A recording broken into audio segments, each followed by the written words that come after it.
It appears that the information about what fell in is lost, apart from the total amount of mass and the amount of rotation. But if information is lost, this raises a serious problem that strikes at the heart of our understanding of science.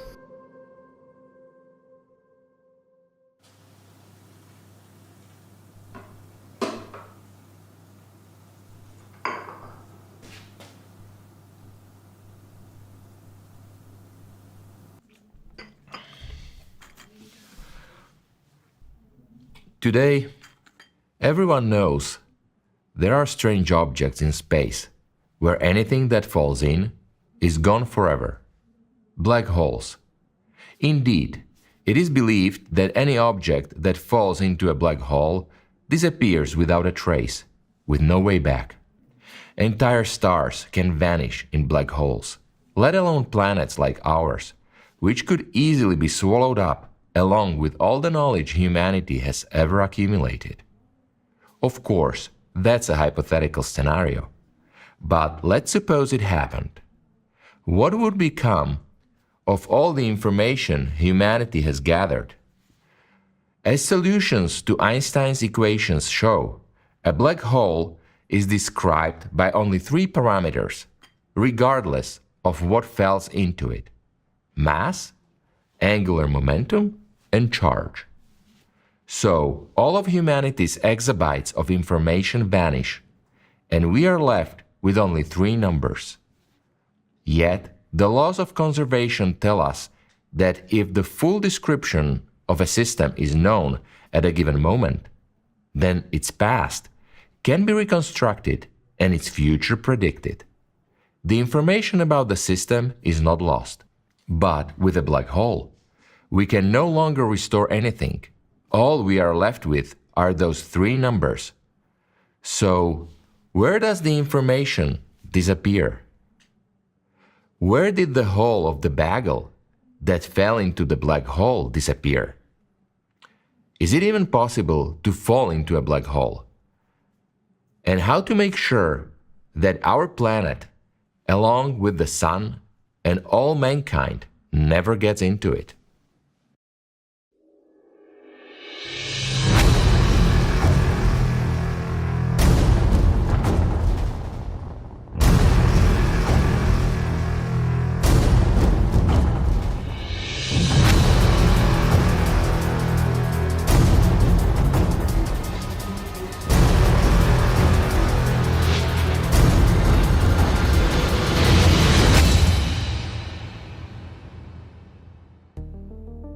On June 18, 1962, a research rocket named Aerobee was launched from the White Sands Proving Ground in New Mexico.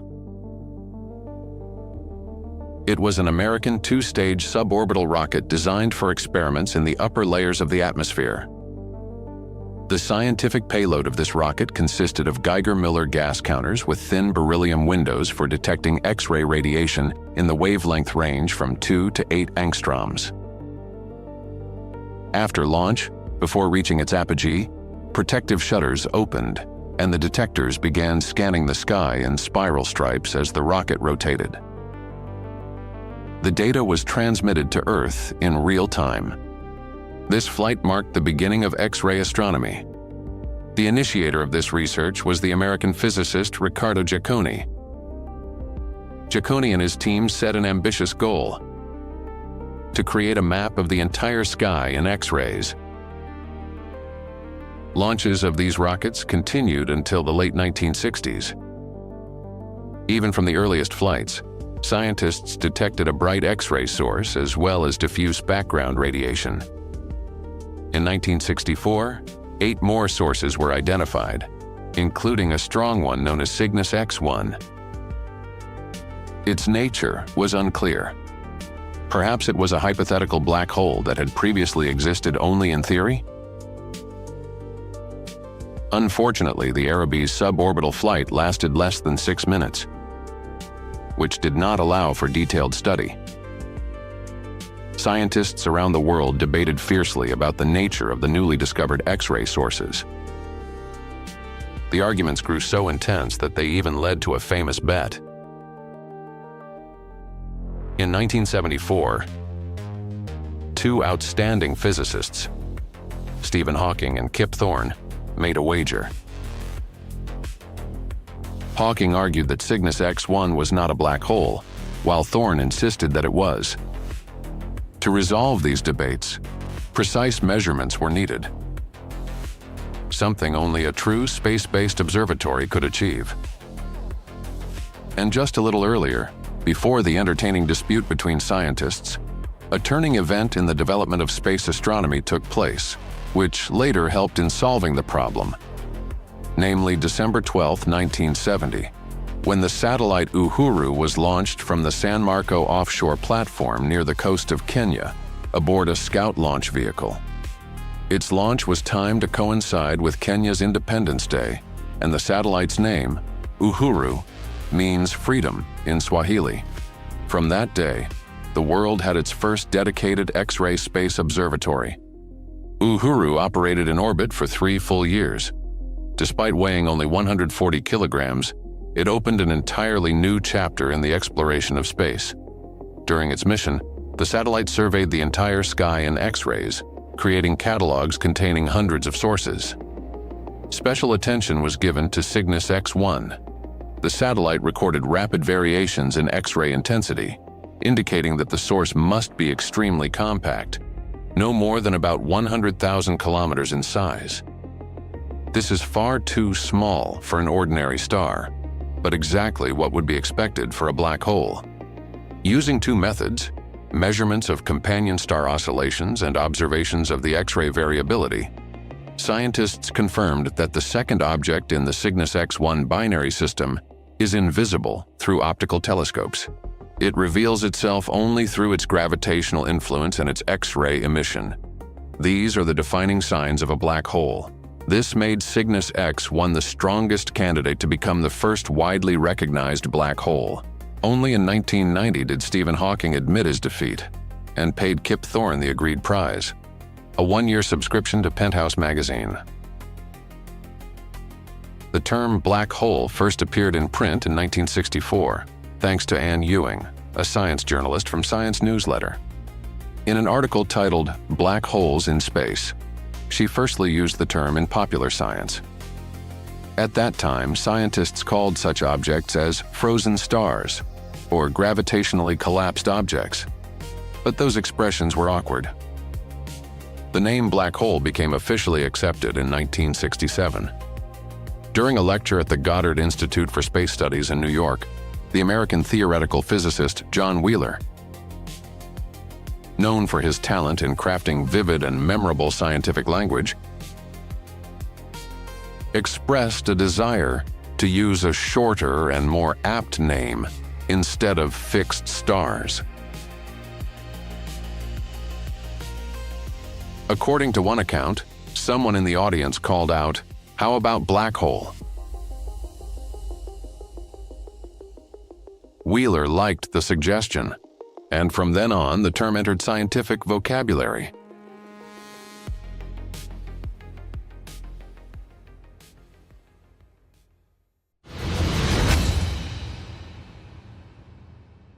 Black holes are one of only a fairly small number of cases in the history of science in which a theory was developed in great detail as a mathematical model before there was any evidence from observations that it was correct. Indeed, this used to be the main argument of opponents of black holes. How could one believe in objects for which the only evidence was calculations based on the dubious theory of general relativity? So, to answer the question posed at the beginning of the film, where does the information disappear from objects falling into a black hole? Simply knowing their name and fact of their existence is not enough. As we've just seen, thanks to the data from the Uhuru X-ray Observatory, theoretical predictions have been confirmed. But what could an object with such a strange name, a black hole, actually look like?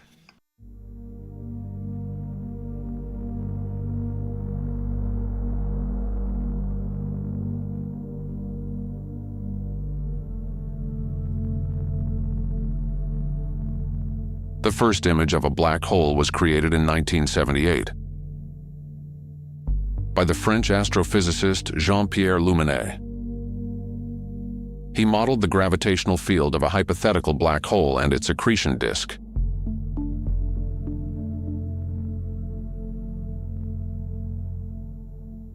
The work was performed using one of the early transistor-based IBM computers. The IBM 7040 model was installed at the Paris Moudon Observatory.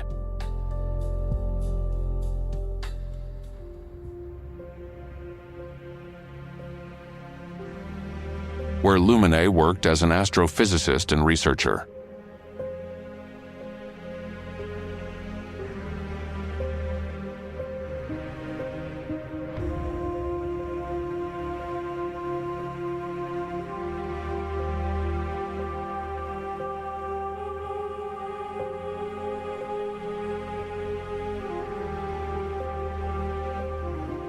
The computer he used had neither a keyboard nor a display, as we are accustomed to today. Its memory capacity was less than 1 megabyte, thousands of times smaller than that of a modern smartphone, and programs were entered using punch cards.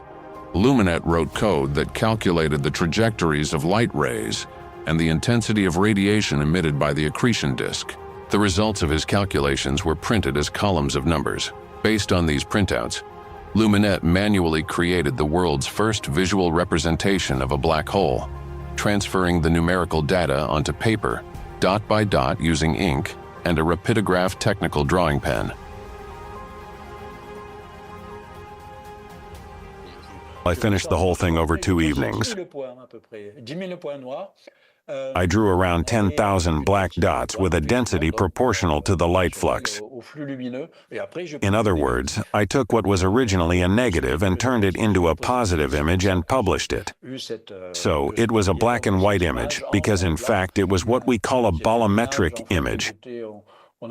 That is, it represented an integration over all possible and conceivable wavelengths. It wasn't a radio image, or an optical one, or anything like that, so there was no actual color to work with. In any case, even today, when we use color in such images, we still use false colors. And so, I had the opportunity to create this model, which at the time seemed natural to me. It didn't seem extraordinary in any way. Then, in 2019, the Event Horizon Telescope presented the first telescopic image, including a supplementary view, of the presumed supermassive black hole at the center of galaxy M87, surrounded by a glowing corona, which was interpreted as an accretion disk with hotspots, and so on. Yes, and the second part of the question concerns both the difficulty and the similarity with the images from 2000 and 2019.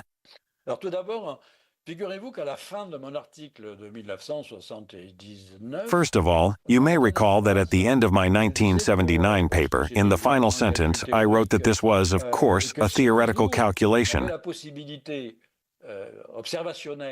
and that if someday we were able to obtain such an image through observation, it would necessarily imply a high resolution or sharp visual acuity, which at the time was unimaginable.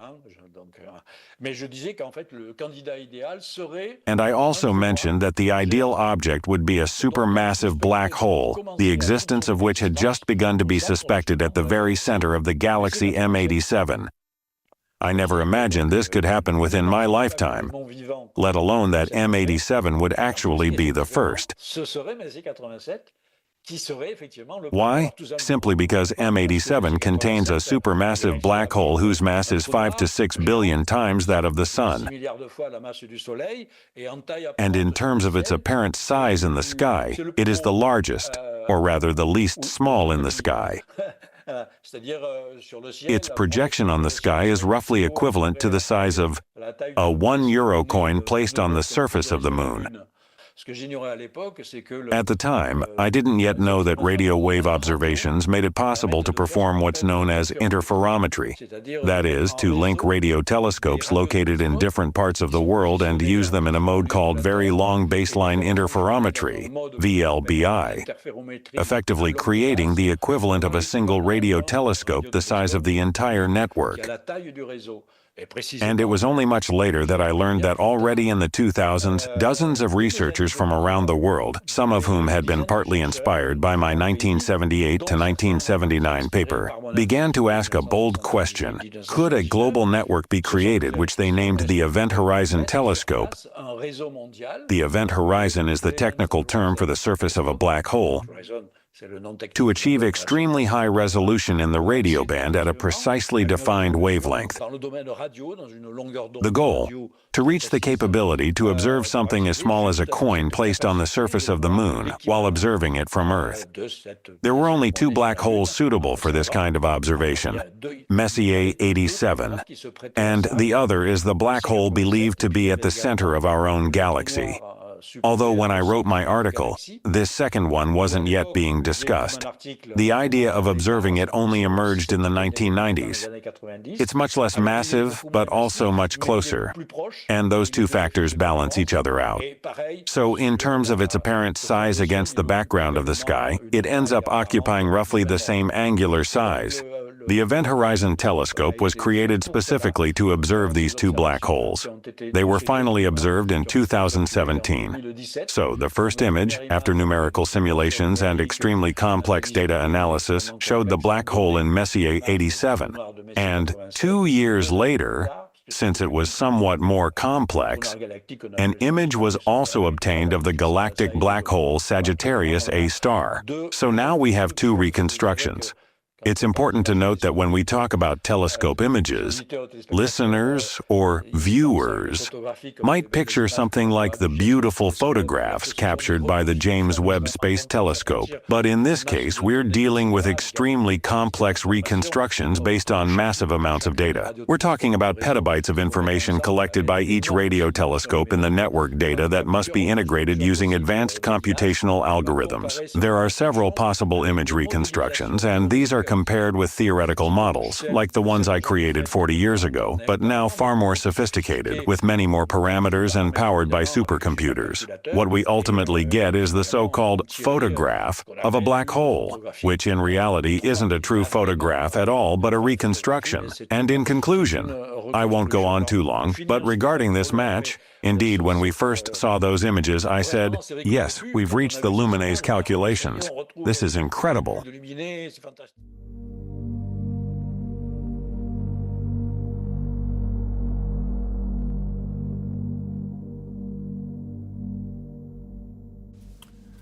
So, what did Lumina draw?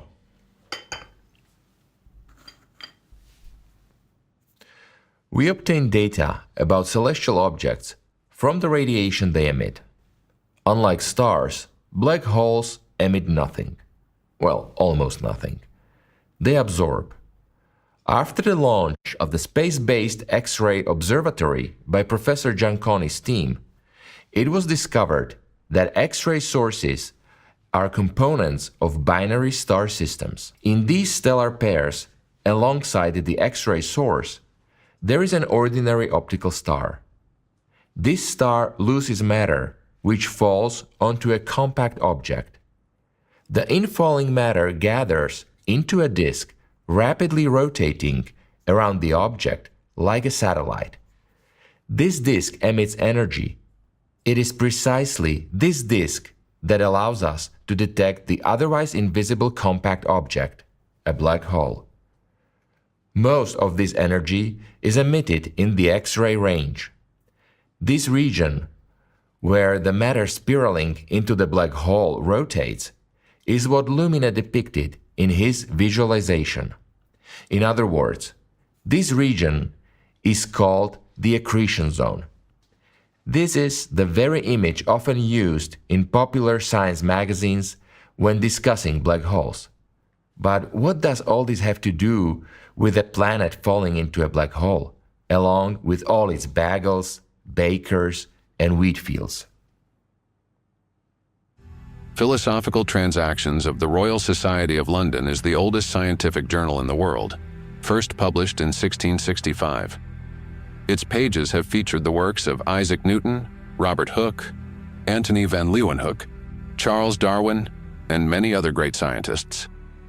In the 74th volume, released in 1784, there was published a letter with a long title, On the Means of Discovering the Distance, Magnitude, and so on of the Fixed Stars, in consequence of the diminution of the velocity of their light, in case such a diminution should be found to take place in any of them, and such other data should be procured from observations as would be farther necessary for that purpose. The author of that letter was John Michell, a scholar who spent 20 years at Cambridge, where he taught classical languages and various scientific disciplines, and conducted research on magnetism and earthquakes. Later, he became the rural pastor of St. Michael and All Angels Church in Thornhill, Yorkshire. The life of an average English country clergyman at that time was unhurried, receiving tithes from peasants, income from rented land, and fees for performing church rites. Many clergymen could afford to live in leisure, but not John Michell, for whom God and science were not separated. He chose to devote his life to serving both people and knowledge.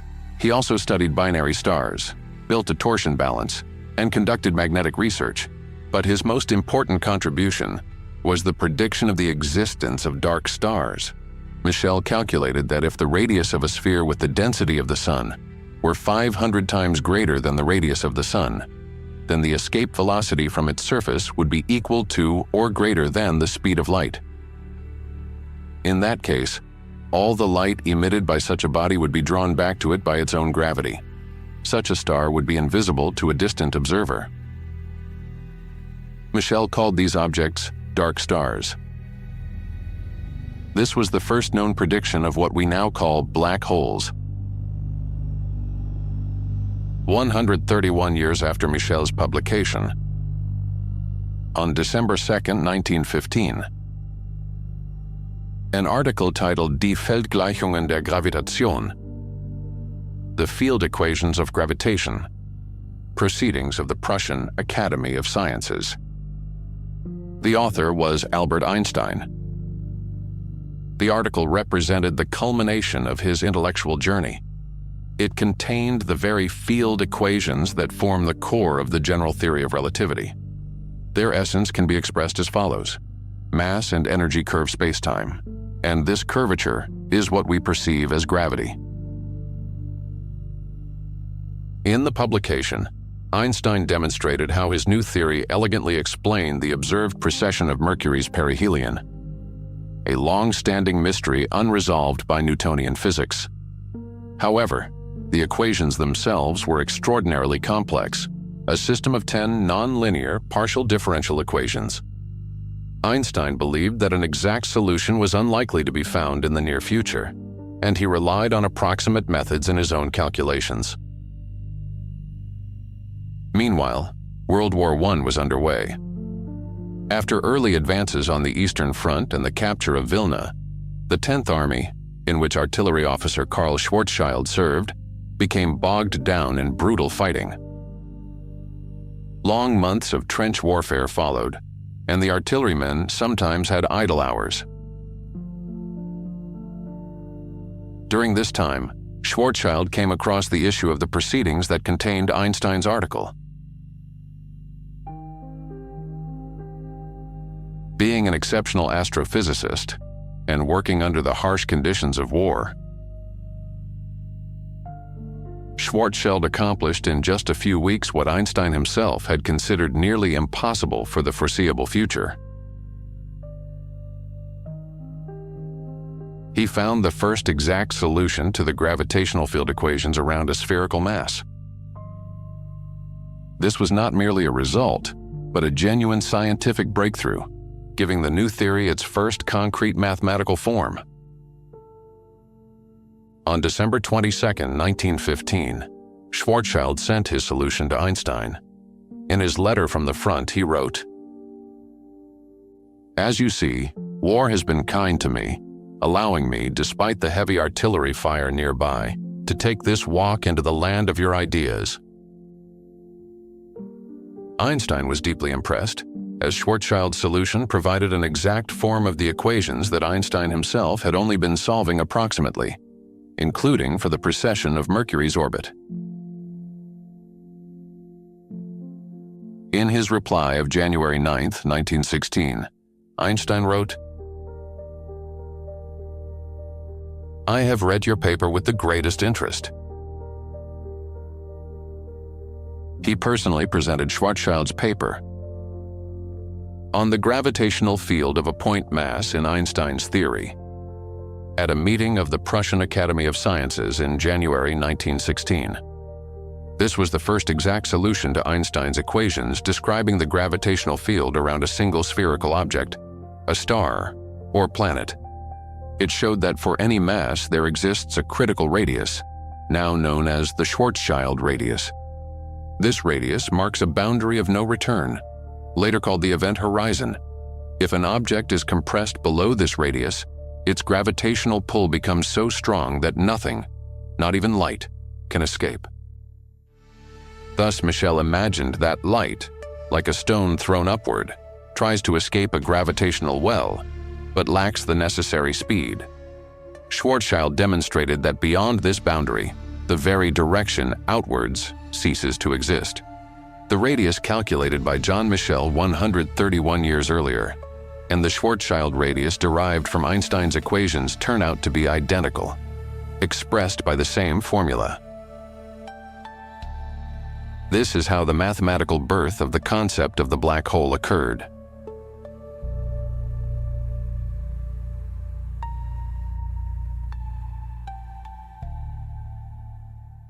The term event horizon turned out to be a very apt name for that region of space-time from which nothing can escape. It is truly a horizon beyond which all events disappear from view. It marks the point of no return, where gravity becomes so strong that even light itself cannot escape. Sometimes the event horizon surrounding a black hole is referred to as the black hole's surface. According to modern scientific understanding, to create such an object, it is enough to compress a certain amount of matter into a limited area of spacetime. Beyond that, no one knows what happens inside. That matter disappears behind the event horizon. Scientists put forward different concepts, that beyond this horizon, there could be a wormhole to another region of space, or even a singularity, a point from which the universe itself may originate. We will talk more about what's actually inside a black hole later. For now, let's focus on its boundary. Stephen Hawking suggested that this boundary might constantly emit particles, a process that would eventually cause a black hole to disappear. And with it, all the information it had absorbed throughout its existence would vanish, including the data about our bagel possibly dropped by a cosmic baker flying by in a rocket. I found, to my surprise and annoyance, that even black holes are not black. Quantum theory implies that particles can leak out of a black hole. They appear to be emitted from the region just outside the horizon of the black hole. At first, I was very skeptical about the idea. I thought that maybe the calculation was just a coincidence or an artifact of the approximation I was using, but the more I thought about it, the more it seemed inevitable. While thinking through this problem, Hawking carried out a series of mathematical calculations that led to an unexpected result. Black holes, even non-rotating ones, must emit particles due to quantum effects near the event horizon. This process is related to a phenomenon known as virtual particle pair creation. According to quantum field theory, pairs of particles and antiparticles are constantly appearing and annihilating in the vacuum. If such a pair forms near the event horizon, one particle may fall into the black hole while the other escapes into space. producing the effect of radiation. In this process, the black hole loses energy and therefore mass, which leads to its gradual evaporation. Hawking spent several months trying to find a mistake in his calculations. He feared that if he published such a paradoxical result, and it turned out to be wrong, he would make himself a laughingstock. But the more he thought about it, the more convinced he became that his result was correct. He realized that the creation of virtual particle pairs at the boundary of the event horizon, with one particle falling in and the other escaping outward, provided a physically consistent mechanism. Finally, in early 1974, he presented his conclusions at a conference at the Rutherford Appleton Laboratory. His report had the effect of an exploding bomb. The session chair called his presentation nonsense. At first, nearly the entire scientific community rejected the idea. However, when physicists independently checked Hawking's calculations, they were forced to admit that he was right. So that's when the debate began, and it became known as the information paradox. At first, two opposing schools of thought emerged. On one side, there were the relativists, around Hawking, Gibbons, and others, who argued that there was indeed an information trap, with some information irretrievably lost. On the other side were the quantum physicists, who insisted that something was wrong with that idea, that the paradox still hadn't been resolved. Heated debates flared up around this question, similar to those that once surrounded the very existence of black holes themselves. On February 6, 1997, at the California Institute of Technology, three leading physicists decided to formally document their disagreement. On one side stood Stephen Hawking and Kip Thorne. Both were convinced that any information falling into a black hole is lost forever. Hawking's position was radical. He believed that the very process of evaporation destroys information. Thorne's view was more cautious. He assumed that information could not return to our universe but might slip away into another universe through the singularity inside a black hole. For us, however, it would still be lost. On the other side stood John Preskill, a quantum physics specialist from Caltech. Preskill was firmly convinced that the fundamental principles of quantum mechanics are inviolable. Information cannot simply vanish. It must somehow be preserved and eventually leak out of a black hole with its radiation. The text of the wager they signed stated: when an initial pure quantum state undergoes gravitational collapse to form a black hole, the final state at the end of black hole evaporation will always be a pure quantum state. Put simply, they were arguing about what happens to information after the black hole evaporates, whether it disappears or remains in its entirety. In the words of a wager, in a pure quantum state. Hawking and Thorne bet on yes, that information is lost. Preskill bet on no. The stakes were symbolic, but with a sense of humor. The losing side would present the winner with an encyclopedia of their choice, from which information could be retrieved at will. It was a clever play on the ideas of losing and recovering information. But the origins of this scientific quarrel went back some 14 years earlier. Werner Erhard, the founder of the widely publicized and controversial personal development movement EST, Erhard Seminars Training, used his considerable financial resources to bring together leading theoretical physicists, including Stephen Hawking, Richard Feynman, and Leonard Susskind, to discuss the most fundamental questions in physics. In 1983, Erhard once again gathered outstanding physicists at his mansion in San Francisco. Among those present were Stephen Hawking, Leonard Susskind, and Gerard T. Hooft. This was the core circle of physicists who focused their attention on Hawking's claim. The situation was surreal. Some of the greatest minds in the world were debating the fate of the universe and the laws of nature in an informal setting, inside the mansion of the founder of a popular self-improvement movement.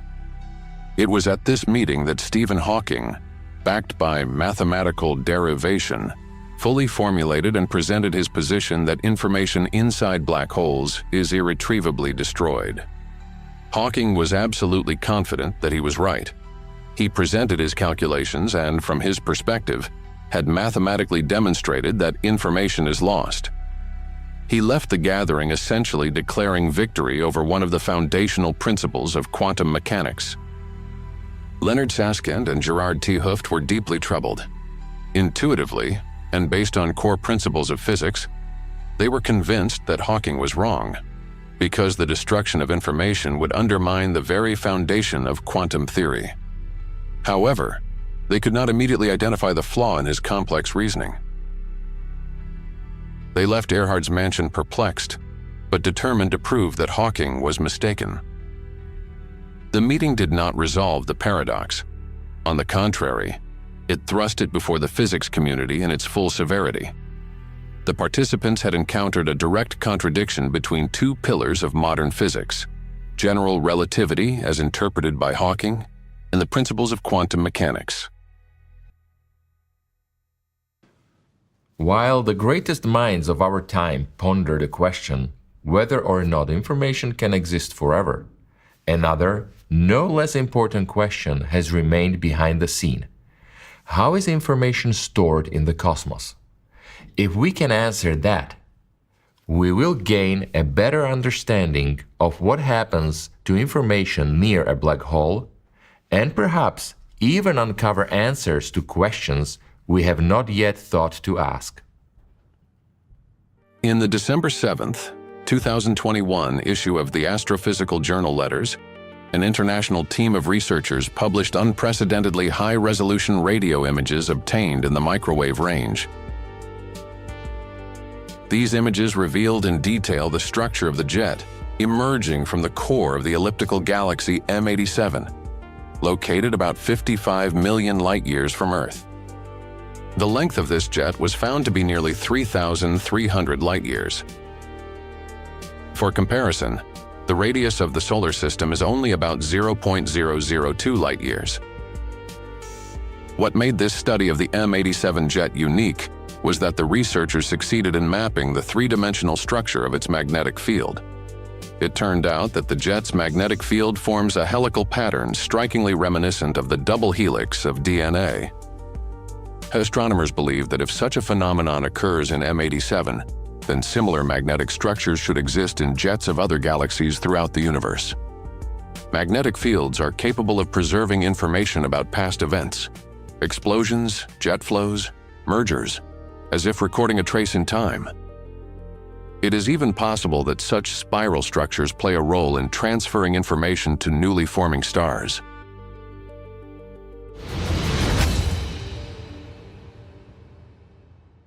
At the end of the 1950s, radio astronomy was opening new horizons, driven by the rapid progress in signal detection and amplification technologies that had emerged during World War II. In 1959, the third Cambridge Catalogue of radio sources was published.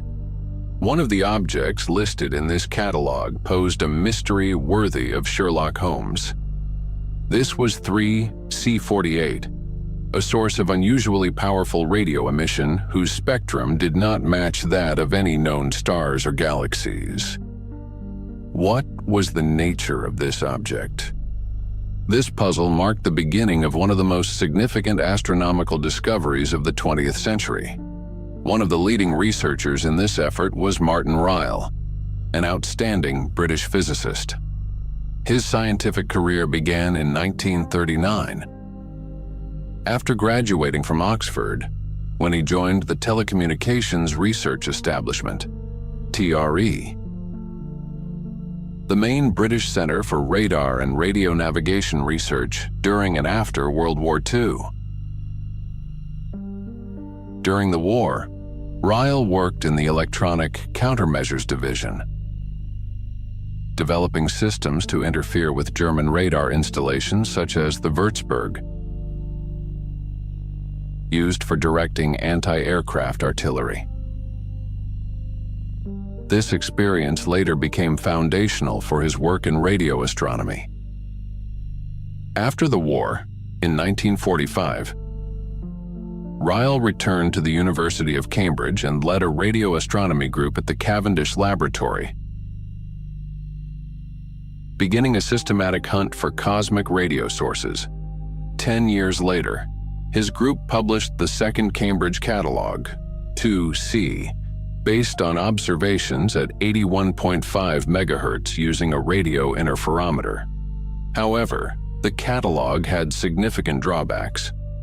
The low frequency of the receiver limited the resolution, due to which closely located sources overlapped each other, creating false trails, significantly reducing the accuracy and value of the catalog for science. To overcome this, Ryle's team decided to produce a new catalog at a higher frequency, 159 megahertz. Ryle's radio interferometer worked like cross-examining multiple witnesses. It combined signals from several antennas placed far apart. By measuring the phase differences between the signals received by each antenna, the instrument could determine the angular position of a radio source and filter out noise. The interferometer provided significantly higher resolution than any single radio telescope. At the same time, the use of an interferometer was partly a strategic necessity. Ryle knew that research groups, especially in the United States, had far better funding. He cultivated a culture of the Cambridge fortress, keeping his methods secret to avoid being overtaken. His wartime experience had taught him to value clever electronic techniques over brute force solutions. The result of this work was the creation of an improved phase-switching interferometer. This approach allowed the use of high-gain preamplifiers directly at the antennas, greatly reducing noise and dramatically improving positional accuracy. This technique soon became worldwide standard for radio interferometers. The third Cambridge catalog, published in 1959, included 471 radio sources. Among them stood the enigmatic 3C48. A turning point in the investigation of the case of 3C48 came through another suspect, 3C273. The brightest source in the catalog. If astronomers could match radio coordinates with an optical image in a telescope, they would have a far better chance of understanding the nature of these unusual objects. This connection was made in 1962, when astronomer Cyril Hazard, using the Parkes Radio Telescope in New South Wales, Australia, observed the occultation of 3C273 by the Moon, allowing him to determine its position precisely. These data enabled Alan Sandage, renowned for his work in galaxy classification and cosmology, to identify 3C273 in visible light as a star-like object of 13th magnitude. 1 year later, American astronomer Martin Schmidt performed a spectral analysis of 3C273. He found a redshift of Z equals 0.158, meaning that 3C273 is located about 2 billion light-years away. No star could emit that much energy. It became clear that 3C273 is a very distant galaxy, appearing star-like only because of its extreme distance. Thus, quasars, quasi-stellar objects, were discovered. This breakthrough provided the key to solving the mystery of 3C48. Alan Sandage and Thomas Matthews identified 3C48 optically. Its spectrum was as unusual as that of 3C273. Further analysis showed a redshift of Z equals 0.367, placing 3C48 even farther away, yet emitting enormous amounts of energy toward us. And so, the first quasars appeared on astronomical maps. The nature of these objects remained one of the greatest mysteries of the universe. Their incredible luminosity, sometimes outshining hundreds of galaxies, and their compact size, as evidenced by rapid fluctuations in brightness, defined all existing physical models. It became evident that classical mechanisms, such as nuclear fusion or the gravitational collapse of ordinary stars, could not possibly produce such immense power. Among the hypotheses proposed to explain the nature of quasars were the explosions of numerous supernovae, the existence of gigantic stars, or even white holes, the hypothetical counterparts to the black holes. The key events that resolved these debates took place in 1969. On August 16, 1969, in volume 223 of the journal Nature, British astrophysicist Donald Lynden-Bell presented a hypothesis.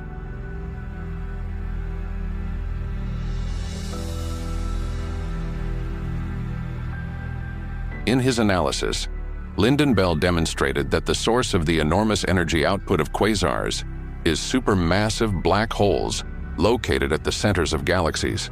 This model explained the high luminosity of quasars as the result of gravitational energy released by the infall of gas and dust into a black hole. Such a process can convert between 6% and 30% of the mass of infalling matter into energy, far surpassing the efficiency of nuclear fusion. The theoretical foundation of this hypothesis had been laid earlier in the work of Soviet physicist Yakov Zeldovich and American astrophysicist Edwin Ernest Salpeter. The scientific community initially responded to this idea with skepticism. The main reason was that the very concept of black holes at the time was considered purely theoretical. There was still no direct observational evidence for their existence, and many scientists approached the idea with caution and doubt.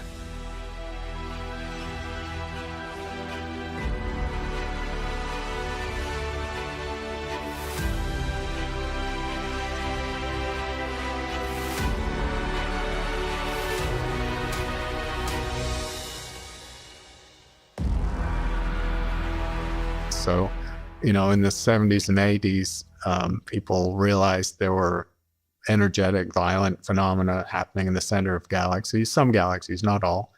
And over time, it was clear that the only explanation is a supermassive black hole accreting material and basically generating enormous amounts of energy. So that was a big draw. Once you've decided that every galaxy has a black hole, which is pretty much what we've decided, they may be hard to find, but if you look hard enough, you do find them. The question then becomes, why are most of them dark most of the time? So why, if black holes can occasionally erupt into activity, and then we call them quasars basically, where the central object outshines the entire rest of the galaxy by a factor of hundreds or thousands, that's incredible. But quasars turned out to be not only the most powerful sources of radiation in the universe, they also presented scientists with another mystery.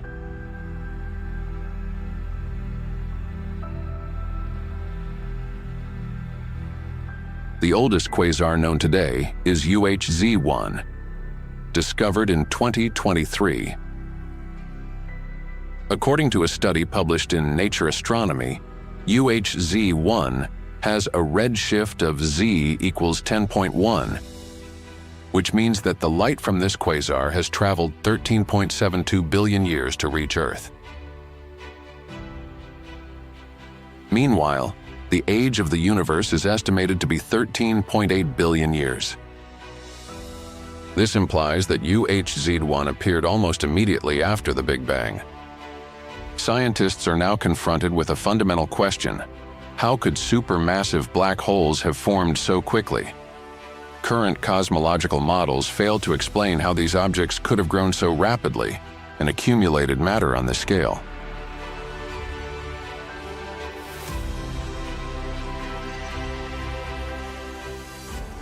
As people studied high redshift galaxies, they found unusually big, uncomfortably big black holes in very high redshift galaxies. So if you find a billion solar mass black hole in a galaxy that's only a billion years after the Big Bang, that's hard to do. Growing a black hole that big, that fast is challenging theoretically and with simulations. I think there's a lot of activity and interest in the sort of chicken and egg question, because if every galaxy has a black hole, which came first? Did the black hole come first or the galaxy come first? We have a theory of cosmology, generally supported by a lot of data, that galaxies grow in a hierarchical way, that the early universe, which was hotter and denser, formed small dwarf galaxies first, and then by gravity they aggregated together and merged into bigger galaxies. And we know galaxies are formed by mergers and by infall. We can see it even happening now in the Milky Way. So that's a story that we believe. And then the question is, how does the black hole that's at the center of every galaxy fit into this story?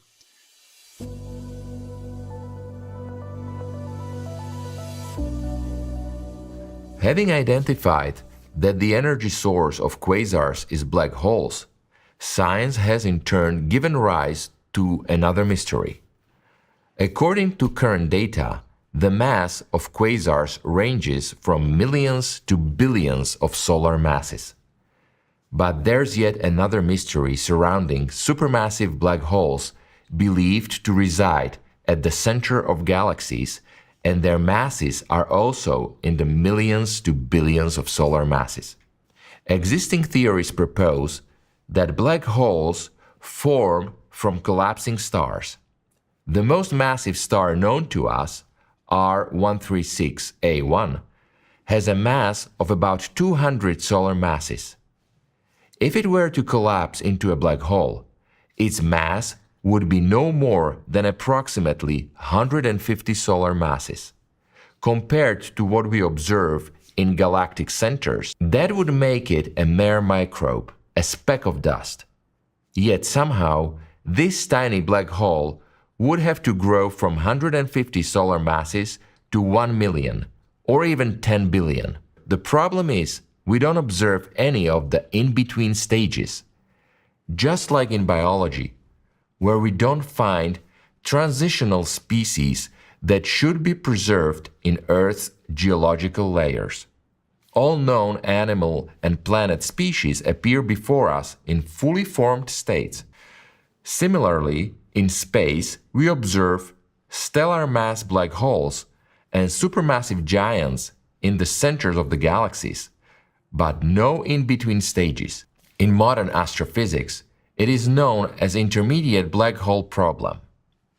And this raises a question. Could the central structure of galaxies have some additional functional role beyond fueling quasar outbursts? We'll return to this with a remarkable analogy we uncovered while preparing this film. And we'd like to share it with you today. But before that, let's rise about the scale of galaxies. According to modern astronomy, galaxies do not exist in isolation in space. They are gathered into clusters. And the most interesting thing about these clusters is not the galaxies themselves, but what lies between them. Galaxy clusters contain extremely hot gas. It's a diffuse gas that we can observe in X-rays because it is so hot that it naturally emits at these wavelengths. So we can observe them using satellites in space. Meanwhile, the cold flows in this concept correspond to these filamentary structures, which are not only cold, but can also be observed in warm gas. So they're multiphase. And this cold gas can have a temperature of less than 100 Kelvin. As I was telling you, galactic jets interact with the gas, and as this gas interacts with the jets, and the jets with the surrounding gas, they create these filaments, and those filaments go on to form stars. Well, first of all, the gas isn't molecular yet. It's going to collapse and form stars, and those stars will become part of the galaxy. So yes, this process affects star formation, and also the stellar population that makes up galaxies. Therefore, it plays a very important role in determining the properties of galaxies. Galaxy clusters are the largest known structures in the universe. Some of them contain thousands of galaxies. As we have already learned, the space between galaxies is not actually empty. It is a kind of nourishing medium in which these islands of stars float. Scientists have established that the mass of this gaseous medium, the intracluster medium, ICM, actually exceeds the total mass of the galaxies themselves.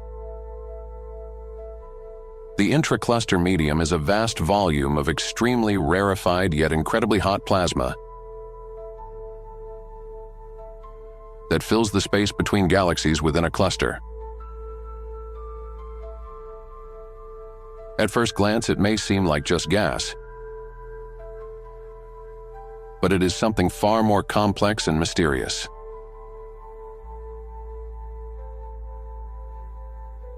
Its high temperature, from 10 to 100 million degrees Celsius, makes the intracluster medium a source of X-ray radiation, and it is primarily through this X-ray emission that we are able to observe it.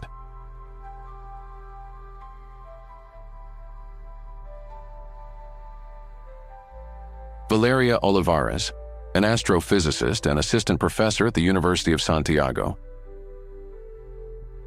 coordinated a team of researchers observing 7 galaxy clusters using the Chandra X-ray Observatory and the VLT optical telescope in Chile. The scientists obtained evidence of a paradoxical phenomenon. Jets ejected from the centers of galaxies can cool the very gas that is necessary for their own fueling and further growth.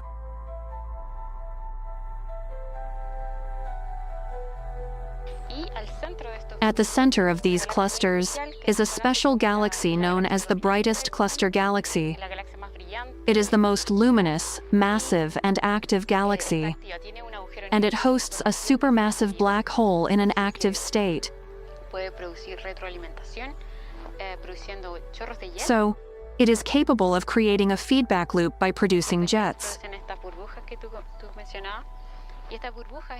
These jets create the bubbles you mentioned, which then interact with the surrounding gas known as the intracluster medium. It's a very hot gas, with temperatures reaching up to 10 million degrees Celsius.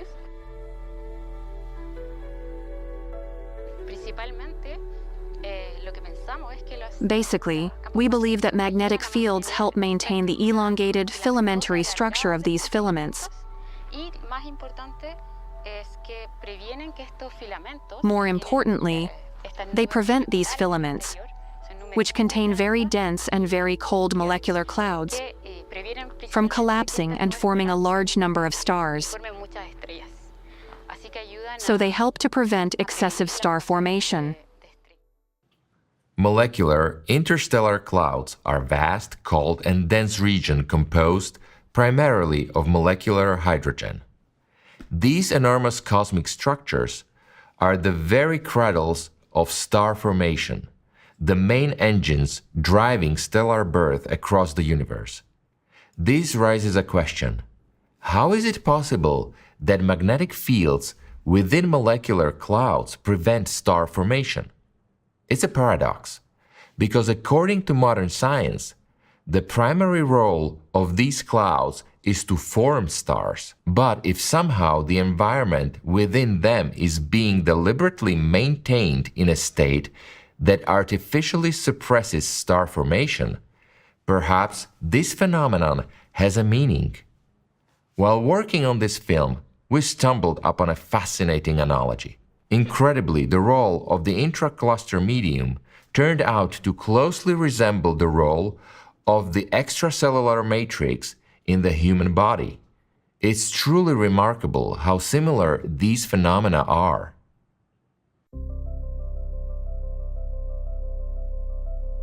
Modern theories of galaxy formation involving supermassive black holes,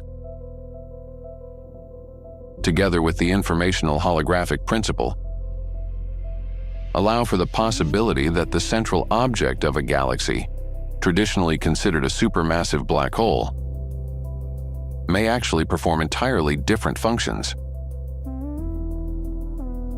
Let us suppose that these extensive regions at the centers of galaxies are zones of concentration of an informational field that governs the dynamics and evolution of galaxies.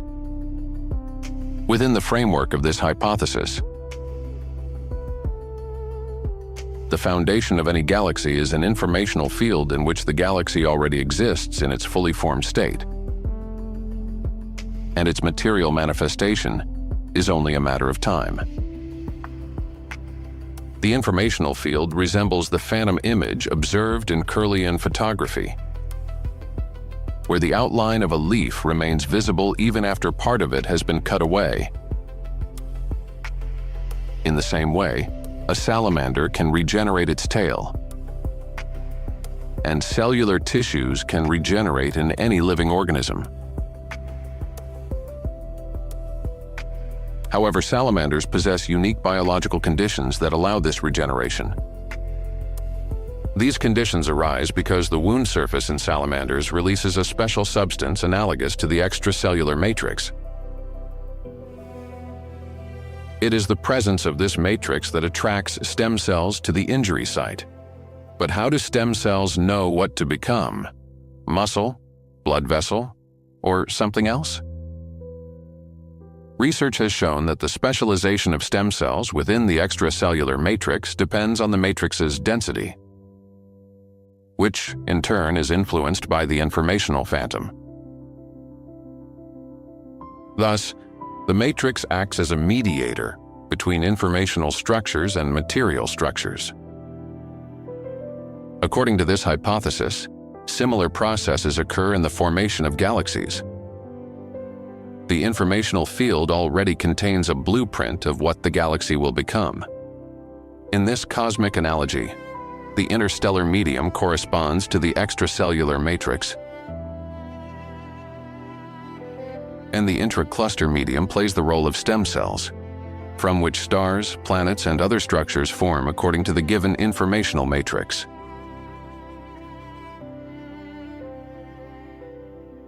The extracellular matrix allows cells to migrate within it, provides structural connections between them through fibers in the basal membrane, participates in tissue formation, gives tissues strength, maintains the shape of cells and organs, and performs signaling, filtering, and other complex functions.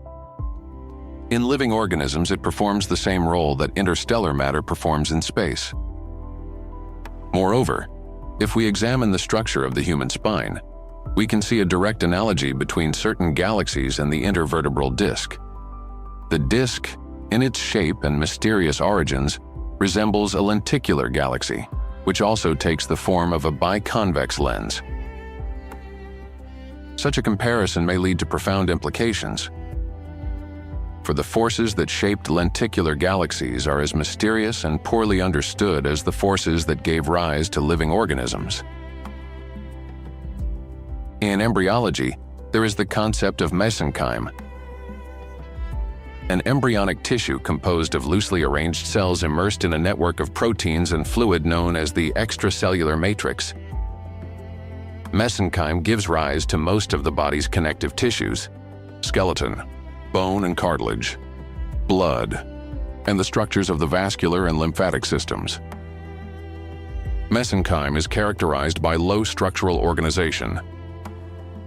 It contains a gel-like matrix rich in hyaluronic acid, less organized than in mature tissues. It is highly plastic, but it requires signals from neighboring tissues in order to develop structure. Here we find a striking analogy with protostellar clouds, which require external triggers, shock waves, magnetic fields, or turbulence, to condense into stars. The development of mesenchymal cells is guided by a program encoded in the embryo's DNA.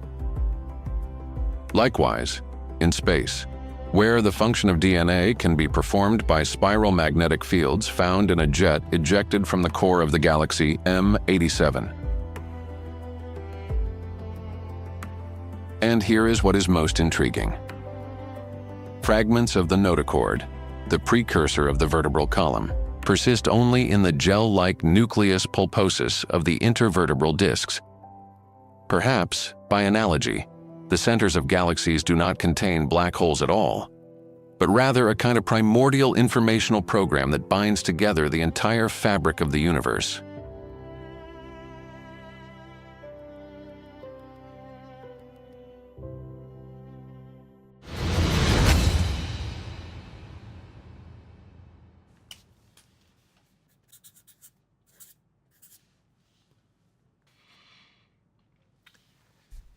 Now that we have a better understanding of the role information plays in the process of star formation, it's time to return to our central question. What happens to information near a black hole? In quantum mechanics, there is a rule that can be compared to a perfect library catalog, unitarity. This catalog guarantees that every book, that is, information about a quantum state, can always be traced and recovered, even if the library catches fire and it burns to the ground. The loss of information would mean that someone burned the books with no possibility of restoring their contents. Picture this. You write a letter, and then you burn it.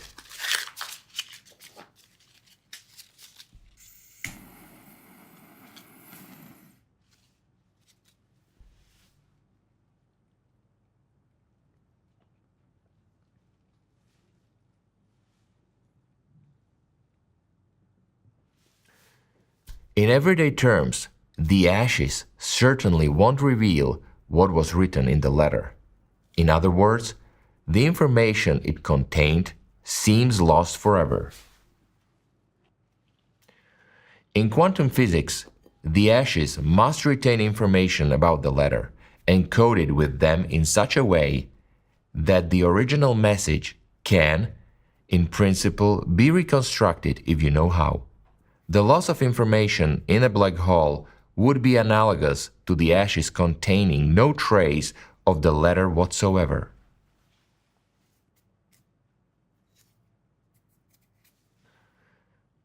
What would that mean?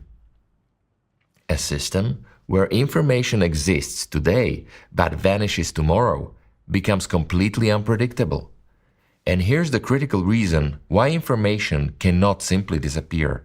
If the symmetry of time is broken, then the law of conservation of energy is no longer guaranteed to hold.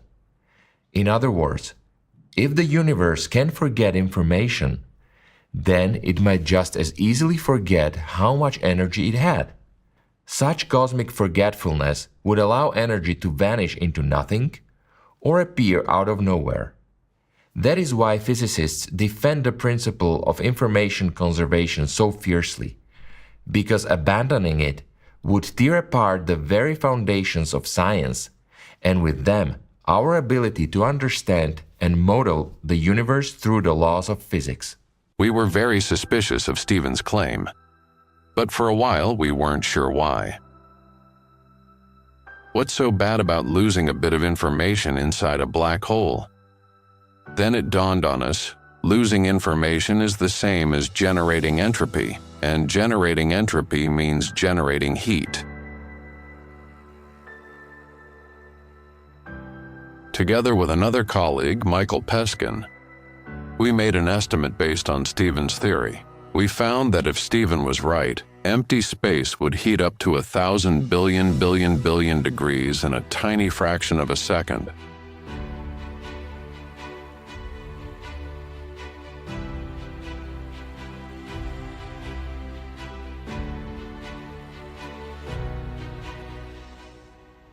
To continue our investigation into what happens to information near a black hole, we need to introduce one more concept: entropy. In simple terms, entropy is a measure of disorder. The more order in a system, the lower its entropy. Another analogy of entropy is the number of options. Imagine your room in two different states: perfectly tidy or completely messy.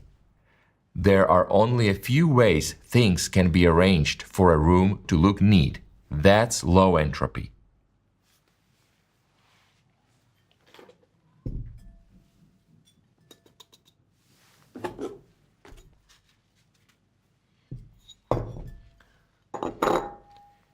In a state of disorder, the same objects can be scattered in millions of different ways. That's high entropy. And that's the point. The more possible configurations of disorder, the higher the entropy. In the case of a black hole, entropy reflects the amount of information associated with its state. So, what is entropy? It's a measure of disorder. In other words, it's a measure of the information we've lost about a system. The second law of thermodynamics tells us that in an isolated system, unlike, for example, a living system that constantly interacts with its environment, entropy increases over time. In other words, the system's usable energy decreases, and we're left with less and less information about it. In the early 1970s, the physics of black holes was undergoing a period of rapid development. One of the turning points in this development occurred in 1972, when Jacob Bekenstein defended his doctoral dissertation at Princeton University on the topic of black hole entropy. Bekenstein was a graduate student of John Wheeler, the very physicist who had introduced the term black hole into scientific usage.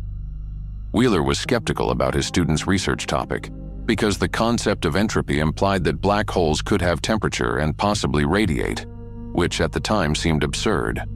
Nevertheless, Bekenstein insisted on his hypothesis. He developed this idea in detail and presented it in his paper, Black Holes and Entropy, published in the journal Physical Review in 1973. In that work, he proposed for the first time that the entropy of a black hole is proportional to the area of its event horizon. Why surface area rather than the volume? In ordinary physical systems, entropy is always proportional to volume. The more space available, the more disorder the system can contain, just as the number of gas molecules in a room, where you have just cleaned up, is directly proportional to the room's volume. The larger the space, the more air it holds. However, for a black hole, the volume inside the event horizon has no physical meaning, because space-time in that region is inaccessible to observation. Therefore, the only physically meaningful measure remaining is the surface.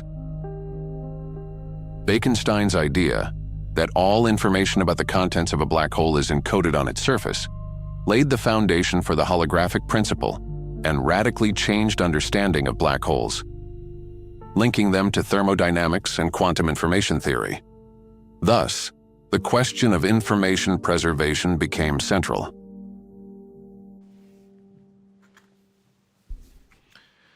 It seems we are getting closer to answering the mystery of our Bagel hole. And surprisingly, the answer may lie right on the surface of the black hole itself.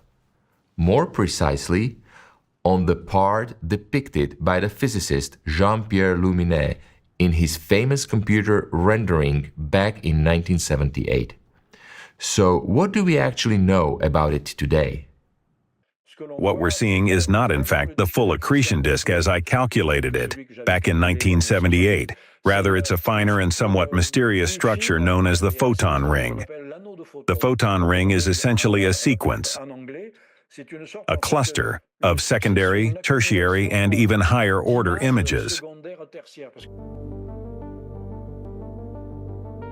The photon ring is an extremely thin and bright structure, located at the very edge of a black hole's shadow. It is composed of photons that have been captured by the black hole. Under the influence of its immense gravitational forces, these photons orbit the black hole one or several times before escaping its pull and reaching us.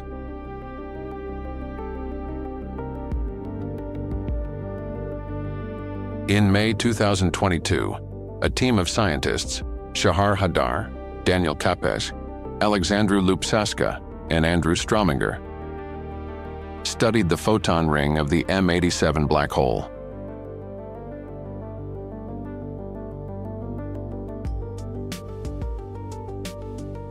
They discovered that the photon ring is not merely an optical effect, but a source of information about the black hole's internal structure.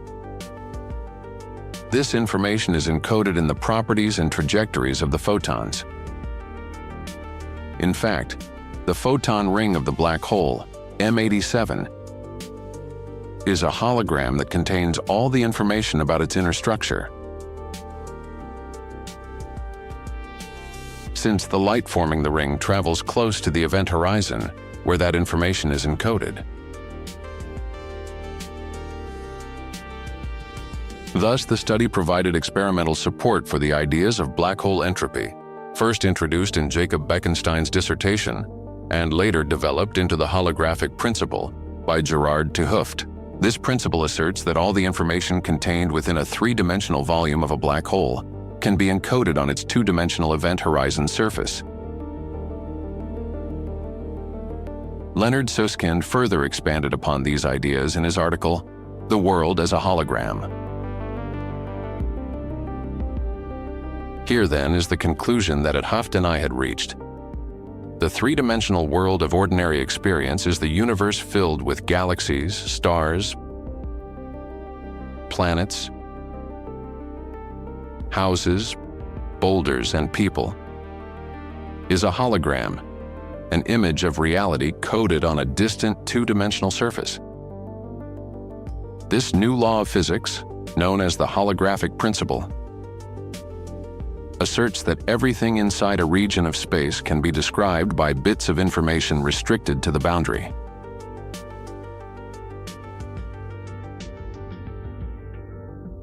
So, what have we learned?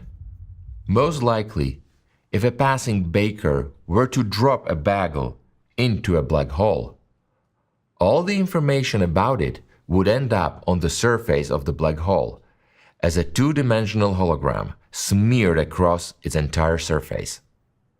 What happens to the actual matter of the bagel? Where does it go? What about its mass? Let's take a closer look. Democritus says that when atoms come together, what matters is their shape, their configuration within a structure, and how they combine. He illustrates this with the example of the letters of the alphabet. There is something in this idea that goes beyond the atoms themselves. What truly matters is the way they combine with one another. On May 14, 1907, in the journal Annalen der Physik, in an article titled On the Inertia of Energy Required by the Relativity Principle, Albert Einstein published his most famous equation in the form we know today, E equals mc squared. From this equation, it followed that mass and energy are equivalent. This simple formula showed that mass can vanish when energy is released. 22 years later, in 1927, Nobel laureate Francis Aston introduced a new concept in physics, the mass defect.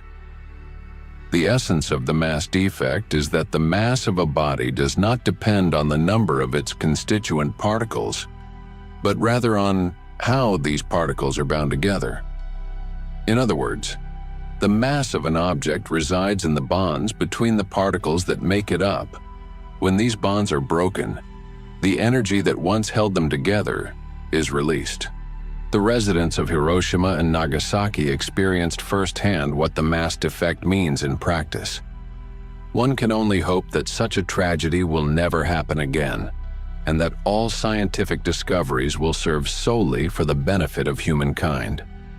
But let's return to the microscopic world. Take, for example, the proton. It consists of 3 quarks. However, if we add up the masses of these quarks, we obtain only about 1% of the proton's actual mass. So where do the remaining 99% come from? This mass arises from the binding energy, according to the relation m equals E divided by c squared. In other words, 99% of the proton's mass is the energy of the strong interaction that holds the quarks together inside the proton. But what creates the remaining 1% of the proton's mass? To solve this puzzle and describe all types of particle interactions, in the 1950s to 1960s, physicists attempted to develop a unified field theory. This theory was expected to explain the origin of quark masses and to describe all kinds of interactions between particles. The work began with the unification of electromagnetic and weak interactions into a single framework, the electroweak interaction.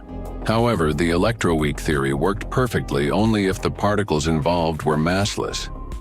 So what about mass? Soon, a solution was found. On October 19, 1964, the journal Physical Review Letters published an article titled "Broken Symmetries and the Masses of Gauge Bosons." It was an article by Peter Higgs, in which he described a certain hypothetical field. The uniqueness of this field was that elementary particles acquire mass through their interaction with it. This hypothesis was a breakthrough in understanding the nature of mass. But like any hypothesis, it still required experimental confirmation. Imagine placing a pencil perfectly upright on its tip, balanced on a flat surface. There is no definite side. The pencil can fall in any direction. It's a state of symmetry. But the moment you let go, it falls one way or another. This is the analogy physicists use to describe what is thought to have happened in the early universe. In the beginning, all particles were massless. The Higgs field was in its symmetric state with an average value of 0. At that time, the electromagnetic and weak forces were unified into a single electroweak interaction. As the universe cooled, it began to fall into a more stable, lower energy state. For the Higgs field, the lowest energy state turned out to be one where its value is not 0, but approximately 246 giga-electron-volts. The field had to choose the specific non-zero value from an infinite number of equally possible options, just as the pencil has to choose a single direction in which to fall. This phenomenon became known as spontaneous symmetry breaking. For the next 50 years, theoretical physics built its understanding of particle mass around the concept of the Higgs field. However, for a long time, this remained purely a mathematical concept. To test the theory in practice, scientists needed tools powerful enough to recreate the extreme conditions under which the hypothetical Higgs boson could reveal itself. It was this boson that was expected to confirm or disprove the existence of the field that is believed to give mass to elementary particles. In March 1984, a conference was held in Switzerland dedicated to the Large Hadron Collider. At that conference, a decision was made to build a particle accelerator capable of reaching the energies at which scientists expected the Higgs boson to appear. Construction of the collider began in 2001 and posed enormous engineering challenges. A key stage was the creation of a cryogenic line to cool thousands of the accelerator's superconducting magnets to a temperature of minus 271.3 degrees Celsius, minus 456.3 degrees Fahrenheit. This work took 5 years to complete. The last superconducting magnet was installed in April 2007, and another year was needed to connect all the equipment. Finally, On September 10, 2008, the first proton beam was launched toward its target. The search for the Higgs boson had begun. However, just 9 days after the collider started operating, a serious accident occurred, one that almost put an end to the possibility of detecting the elusive boson. A faulty electrical connection between two magnets melted, triggering a powerful electrical arc that ruptured the cooling system. As a result, about 6 metric tons, 6.6 US tons, of liquid helium were released into the accelerator tunnel. Fortunately, the situation was brought under control. Repairs and the implementation of improved safety systems took more than a year. This incident underscored the complexity and risks associated with operating such a massive scientific installation. By the time full-scale experiments began in 2010, the proton beam energy in the Large Hadron Collider had reached 3.5 tera-electron volts, TeV, about 3.6 times higher than that of the Tevatron, the most powerful hadron collider at the time. Research continued. And then, on July 4, 2012, a historic seminar took place at the European Organization for Nuclear Research, CERN. 2 independent research teams, working with the ATLAS and CMS detectors of the Large Hadron Collider, presented their results.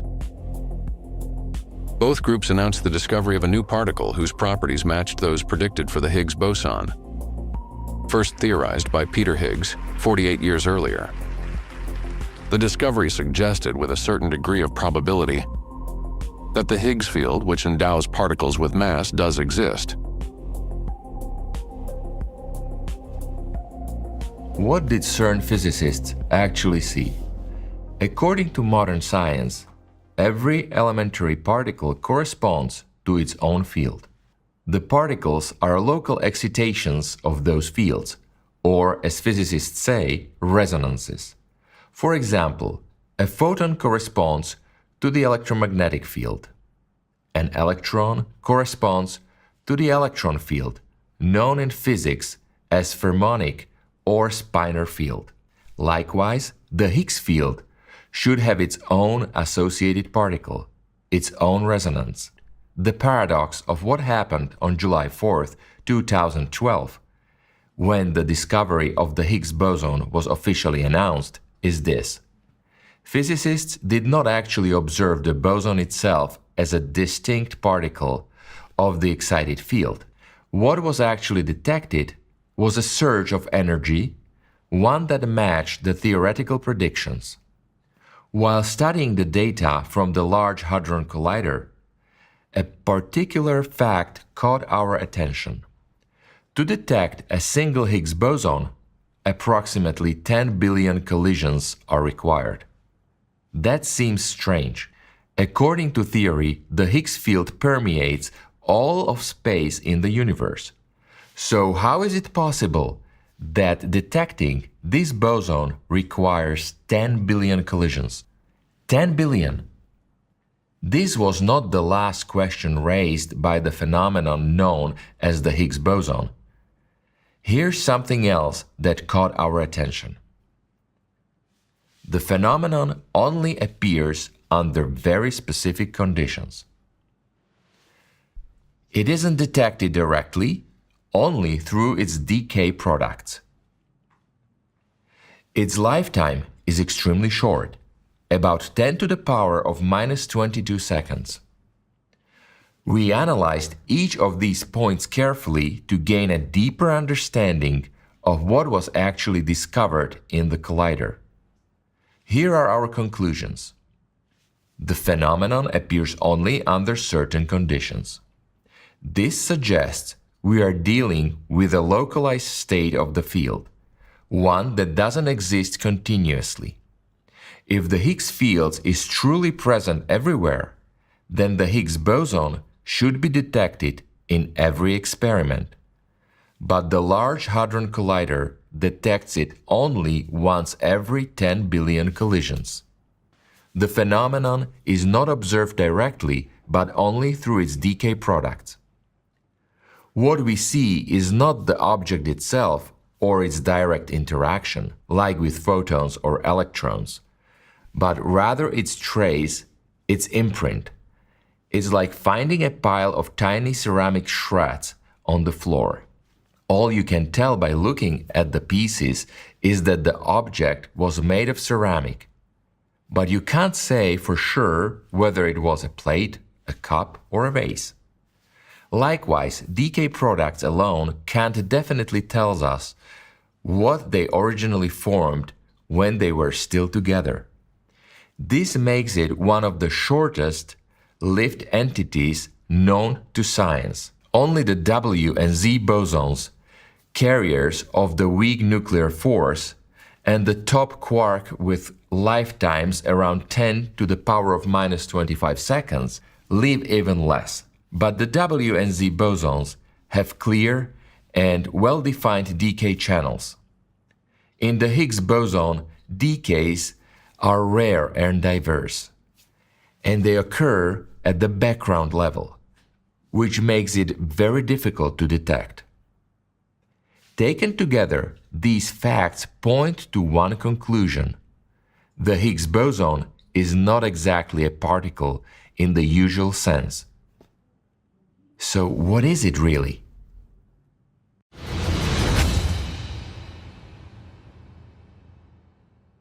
We didn't bring up the story of the Large Hadron Collider by chance. It was there that something was discovered which might hold the key to our question about the Bagel and its hole falling into a black hole. Today, we know that particles don't actually possess mass on their own. Their mass is given to them by the Higgs field. But what about black holes themselves? What gives them their mass? Traditionally, the mass of a black hole is determined by observing the orbits of nearby stars, which trajectories are reflected in its gravitational field, by gravitational lenses and by gravitational waves. In all these cases, we see the effect of mass, but we don't actually know what carries this mass. But what if the mass of a black hole is fictitious? Every modern theory describing black holes is built on the assumption that they do have mass.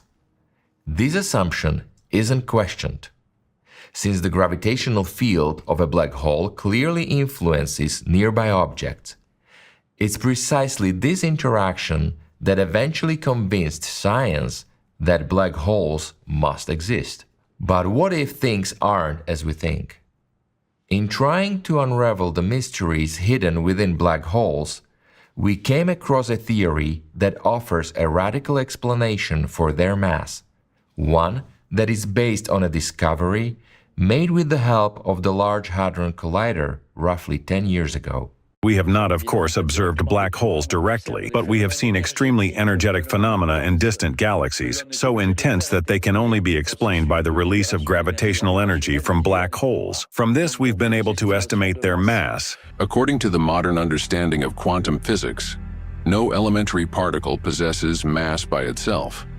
Mass is considered not as an innate property, but as a result of interaction with a fundamental field, the Higgs field. This field permeates all space throughout the universe. When an elementary particle moves through it, it is as if it encounters a viscous medium. Depending on how strongly a particle feels the Higgs field, it acquires a greater or lesser mass. For example, the electron interacts with the field moderately, which is why it is light, whereas the W boson interacts much more strongly and therefore is heavier. The Higgs field does not create gravity. It merely endows particles with mass. Gravity is a consequence of the presence of mass and energy. According to Einstein's general theory of relativity, mass-energy curves space-time, and this curvature is what we perceive as gravitational attraction. However, for a particle to engage in gravitational interaction, it must first acquire mass through its interaction with the Higgs field. For example, if we place an apple on a tightly stretched sheet, the sheet will sag, forming a depression around the apple. This simple analogy vividly illustrates how the general theory of relativity describes the distortion of space caused by objects that have mass. Now let us turn to an entirely new hypothesis proposed in 2025 in the paper, Grid-Higgs Framework, an entropic and structural theory of gravity, dark matter, and black holes. The authors of this work suggest that black holes are reinterpreted as collapse regions where the grid structure fails under extreme entropy gradients. In other words, they propose that a black hole is quite literally a hole, a rupture in the Higgs field. In this case, the interior of a black hole would represent absolute void, since within the region where the Higgs field is ruptured, no mass can exist. There are no particles capable of generating it. Consequently, at the boundary of the Higgs field rupture, that is, at the event horizon of the black hole, matter must undergo complete disintegration. This occurs because the Higgs field acts as the binding medium of matter.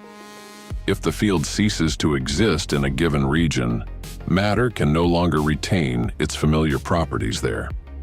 This approach, however, leaves an open question. If a black hole has no mass, why is it able to attract material objects and alter their trajectories? As we have just seen, mass is the source of gravity. The greater the mass of an object, the more it curves space-time and attracts other bodies.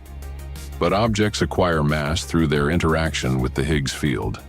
According to the assumptions made in Grid-Higgs Framework, an entropic and structural theory of gravity, dark matter, and black holes, if a black hole is not a massive object, but rather a rupture in the Higgs field, then it does not need to possess mass in order to curve space-time. Thus, the concept of massless gravity becomes possible, a scenario in which the geometry of space-time can be distorted even in the absence of mass within that region. In his paper, The Vacuum Theory of Matter Annihilation, Jakaya wrote, "Our starting point is the statement by Zeldovich and Novikov. A singularity exists even where there is no matter. From this, it necessarily follows that inside a black hole, beyond the Schwarzschild radius, there is no material mass with the notorious infinite density confined within a zero volume. Instead, there exists only a localized compression of the vacuum, manifesting as a gravitational field of extreme intensity.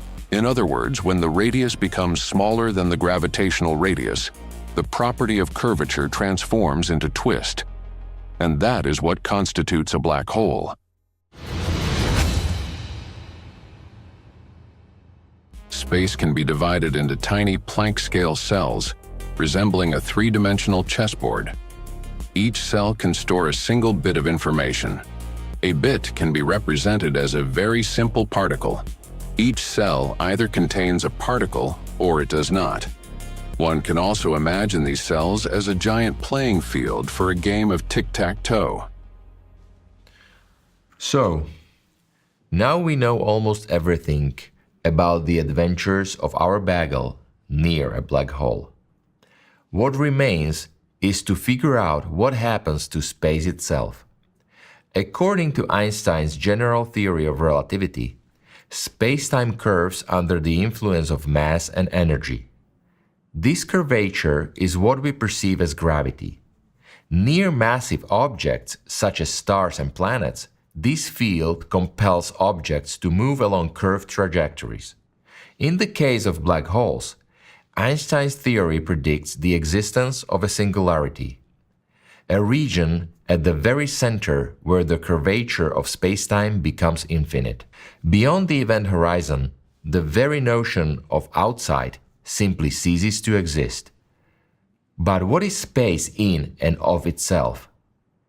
Can it collapse entirely, reaching infinite curvature as general relativity suggests? Or could it rupture, much like we just saw with the Higgs field when symmetry is broken? The idea behind loop quantum gravity is to discretize space and time entirely. In other words, if you want to quantize gravity, that is, to make it discrete, then, since in general relativity gravity is geometry, what you're essentially doing is quantizing geometry. So instead of working with continuous spacetime, as is still done in string theory, for example, where you even have to add extra spatial dimensions, in loop quantum gravity we continue to work with three-dimensional space and time, but instead of being continuous, space-time is discretized. In general relativity, any point in space can be divided infinitely. In loop quantum gravity, space has a limit. This limit is a set of discretes, or pixels, similar to the pixels of an image on your computer or phone screen. The existence of spatial discreteness explains the absence of singularities, replacing them with a maximum curvature defined by the size of the spatial pixels. These pixels of space are on the order of the Planck length. Beyond this scale, matter as such ceases to exist. Quantum gravity is called loop because its fundamental building blocks are one-dimensional lines, loops. From these loops, like threads, the fabric of the entire space of the universe is woven. A loop is not a physical object but an abstract excitation line of the gravitational field, a quantum of space itself. An elementary loop represents an elementary portion of area, approximately equal to the Planck area, on the order of 10 to the minus 70 square meters. The interactions of such loops form a spin network. The nodes where the loop lines intersect correspond to quanta of volume. Together, the loops and the nodes create a discrete, pixelated structure of space. Thus, in loop quantum gravity, space is not an empty stage, but a dynamic network of interconnected loops.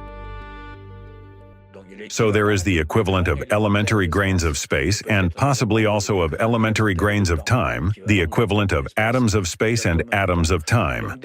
In this kind of framework, singularities are already eliminated because, for example, during gravitational collapse, there comes a point where we hit the elementary grain of space, which is not infinitely small.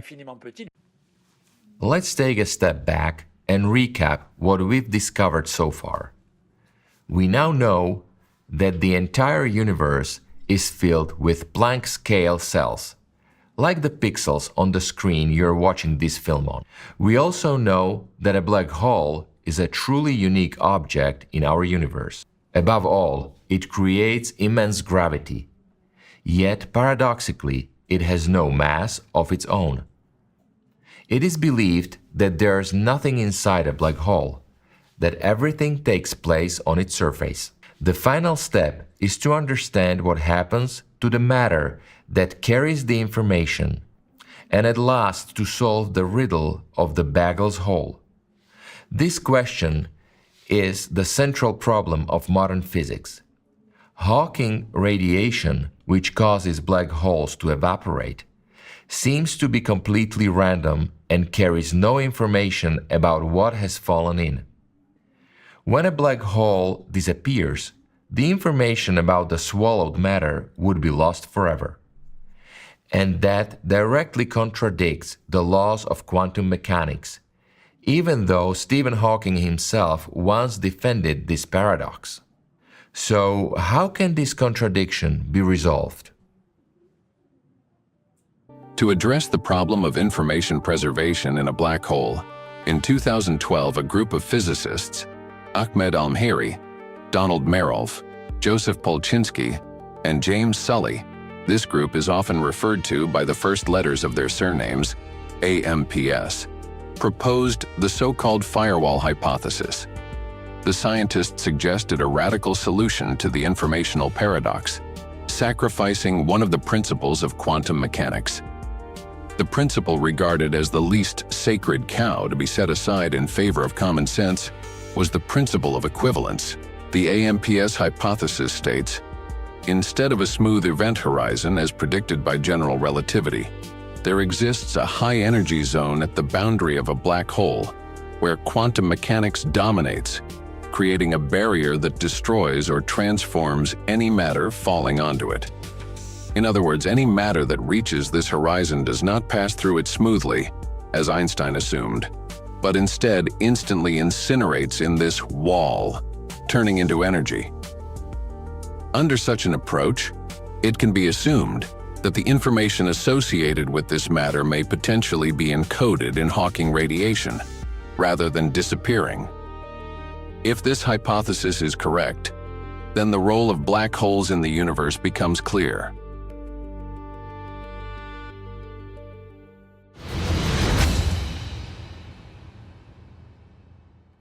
On July 21, 2004 in Dublin, Ireland, the 17th International Conference on General Relativity and Gravitation took place. This is one of the most prestigious and significant events for theoretical physicists, cosmologists, and astrophysicists from around the world. Stephen Hawking's presence had always been a central attraction at such conferences, but this time expectations were especially high. A few days before his report, rumors began to circulate that he was preparing to make a sensational announcement and reconsider his views on one of the fundamental problems he had worked on for decades. During his presentation, Stephen Hawking introduced a new, and at that time, revolutionary theory. He stated that black holes are not absolute prisons for information, as he had previously claimed. Here is what he said: "Information is not destroyed." In contrast to his earlier position, Hawking now asserted that information absorbed by a black hole does not disappear without a trace. Distortion, rather than destruction.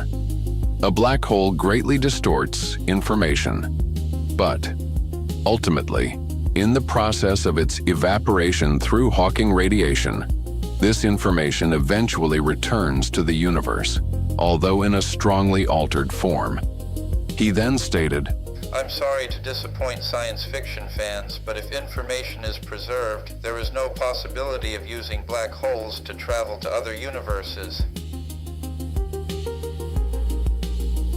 Thus, the idea of wormholes between worlds inside black holes was effectively settled. The climax of the presentation was Hawking's public acknowledgement that his opponent in the debate, John Preskill, was right. This was a dramatic and very human moment for the scientific community. Hawking publicly admitted his mistake. To settle his wager, Hawking presented Preskill with the baseball encyclopedia, Total Baseball, the ultimate baseball encyclopedia. This voluminous 2,301-page reference work is considered an authoritative source on baseball statistics and history. The choice was both deliberate and symbolic. An encyclopedia is a source from which, as Hawking noted, information can be easily retrieved at any time, in contrast to information that has passed through a black hole. Even if there is a single possible unified theory, it is just a set of rules and equations. What is it that breathes fire into these equations and creates the universe they describe? So, now it's time to return to the questions we posed at the very beginning of this film. What are black holes and why does the universe need them? As we've learned, a stellar black hole is not really a cosmic object in the usual sense. A black hole is a special region of space where matter is disposed of. Just as an eraser wipes writing off a sheet of paper, a black hole wipes space clean of excess matter. The matter disappears completely, never actually entering the hole itself. In this way, black holes serve as cosmic cleaners, destroying matter and stripping it of the information it carries. But this applies only to stellar black holes. At the centers of galaxies, as we've seen, entirely different processes unfold. And what about our Bagel? Every material thing is made of atoms. But atoms by themselves don't create form. It's the relationships between them, the information encoded in their bonds, that shapes them into structures. That information is what gathers atoms into a bagel with a hole. When the bagel approaches a black hole, those bonds completely unravel. Information is torn away from them. At that moment, both the form and the whole, which was part of the structure, vanish. All that remains are fragments of matter, clusters stripped of any program for existence, much like the Higgs boson glimpsed in the collider. Since the information that once held these fragments together as a whole is now separated from them, their lifetime is extremely short, comparable to the fleeting existence of the Higgs boson itself. This is true for any substance that drifts near a black hole. Once its informational foundation is lost, the elementary particles that once made up the Bagel no longer hold together. To an outside observer, the matter disappears completely, where just a moment ago there was a Bagel drifting from a rocket. All that remains are short-lived, outbound clusters, and shortly after, nothing but an empty space-time scaffold, stretching across the entire universe. That's it. Our investigation comes to an end, and the most important point we'd like to leave you with is this: to ensure that such a region of space, the very kind we've just explored, never appears near our own sun, humanity must prove it deserves to continue living. Today, we face challenges that could destroy the biosphere of this planet within the next decade. The most urgent of these are climate change and microplastics. The renowned British experimental physicist Brian Cox, who worked on the Large Hadron Collider, made his statement in his address to the COP26 Climate Summit. It's possible that there is only one civilization in the Milky Way galaxy. There may only have been one, and there may only ever be one. And that's us. We may be the first and last. That's important. If you're looking for a hint as to how we should behave politically toward each other, toward our planet, then this idea matters. Imagine that the Earth is the only place in the galaxy where intelligent life exists, the only place where collections of atoms all this time have come together into improbable patterns that can think and feel and bring meaning to an otherwise meaningless universe. How should we behave? Surely, notwithstanding the fact that we are tiny, fragile things, and mode of dust, orbiting around one star amongst 100 billion, we must consider ourselves and our world to be inconceivably valuable.